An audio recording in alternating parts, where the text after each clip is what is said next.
Welcome to the Live Better, Sell Better podcast with your host, Kevin Dorsey of Inside Sales Excellence, the #1 Patreon group and YouTube channel for tech sellers and tech sales leaders, where we dive in deep for tactical advice on how to book more meetings, close more deals faster, and lead sales teams to success. But we don't stop there. We also focus on the person in salesperson. We talk about mindset, goals, time management, and so much more. So thank you for listening. And if you're interested, head on over to patreon.com/inside sales excellence. Now with that, grab a notepad, get ready, and let's dive into the good stuff. Okay, so here's the next best steps to give us the chance to making this happen for you and finally getting the problem solution for the team. Right, this is for like Snack Nation, right? We're gonna set up a mini tasting event. I'll send over the box. I'll address it to the boss directly so they can try. On this call, we'll go over together one more time with everyone while you're snacking to make sure we can answer any questions. I mean, who wouldn't want to show up for that? Who would hop on? No? Okay, can I at least copy them? This is the other key. This is a little bit of psychology here. When you ask to meet with the next person, if they say no, immediately you have to be ready with, okay, can I at least copy them on the proposal? Is their email kd@superbiz.com? The big no to little yes. This is very important to have your next best thing ready.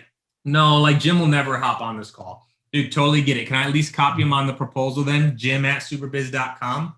We're using that correct and confirm that we've talked about in Bull script before, but it's being ready of what is the next best thing you could ask for and have it right after that first no, right? Because they've shown this too. If someone tells you no to a big thing, they're more likely to say yes to a small thing. Copying someone on an email, super, super simple. They say, no, just send it to me. It's like, okay, well then can you at least do this for me and share my video? Now we're down to the smallest thing. By this time, they're gonna say yes, or if they say no to that, again, you don't have a mobilizer and you need to back up and say, well, hold on. You know, Katie, I'm trying to help you get this, and I'm just doing my best to give you the tools or the resources to make it happen for you. But it sounds like we may not be on the same page. Did I miss something? Right? You need to be willing to pull back a second to find out where your champion or mobilizer actually sits. That's what brings us here. Now you got to close something. Remember, a close is just an agreement to action. Yes, getting the deal closed is the ultimate close.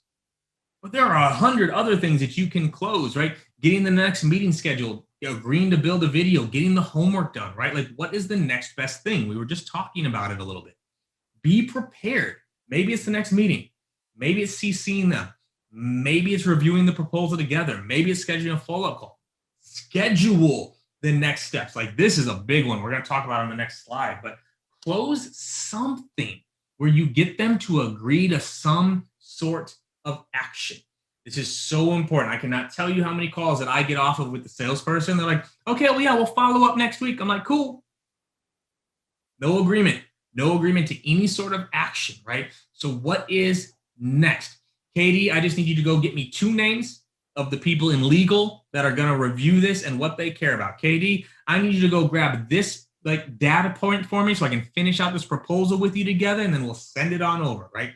Get a commitment to something at the end of every single call.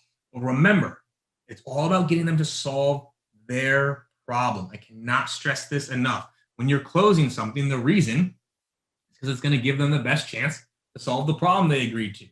That's going to give them the best chance to get what they said that they wanted, right? So you got to close something. And one of the biggest ones is making sure the next steps are always scheduled.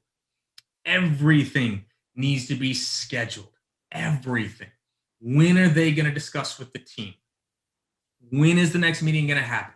This is one of my favorite questions as I'm navigating a sales process. Okay, so how can we get X done by Y? How can we get that meeting on the books before next Thursday? How can we get Jim on the call before we build the proposal? How can we get legal on board before we send this to finance, right? How can we by why?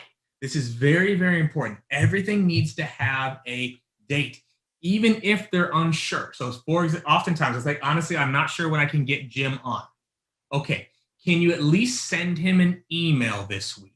And then you and I can touch base on Friday at, say, 1 o'clock if we haven't heard back, to come up with a new strategy. Always schedule, always get that commitment of when they're going to do it. And then if we're going to talk on Friday at 1, send the calendar invite and ask me to accept it while on the call. All right, Katie, awesome. Well, we're going to talk at 1 o'clock on Friday. Can you accept that calendar invite for me real quick just while we're on the call so I know it made it through and we're aligned? Yes, now it's on the calendar and accepted. Bonus tip. I've learned this from Josh O'Brien at RevShop. I think it was genius. Create a Slack channel. I think it's genius. Like, if these are big deals, create a Slack channel that you can communicate with directly with your mobilizer and potentially other people. So there's that one-to-one connection. This is such a great idea. And it's something I wish I had done earlier in my career. Like, hey, would it be okay if we made a Slack channel just so we're not trading emails and all back and forth? We can just handle this. But like, now you've got a direct line, which I think is a phenomenal idea. But getting the schedule and commitment, this is also key. Salespeople, we love to turn a question into a statement, right? Okay, we're all set for Friday at 1 o'clock. If you could accept that calendar invite for me too, that would be great. And I'm really looking forward to it. Have a great rest of your day. We didn't get a commitment. Hey, I sent that calendar invite for you for 1 o'clock on Friday. Could you accept that for me real quick, please? Quiet. You make the ask so they will actually do what you're asking them to do. It's very, very important that you get that commitment, not just turn it into a state. Okay. So I just mentioned this, right? Get them to accept while on the call. Avoid the chase up front, right? One of my top reps, he always used to say this. DK, if you ever watch this training, you know this is about you, right? He always says, hey, I love yeses. I'm okay with no's. I hate the chase. Can we at least agree to not get into a chase? If we have to move the meeting, just tell me. If it's a no, just tell me. Would that be okay? But don't make me chase you, because that makes nobody feel good, right? It's avoiding that chase up front. But notice how still a question. Can we agree to not do this? You make them answer.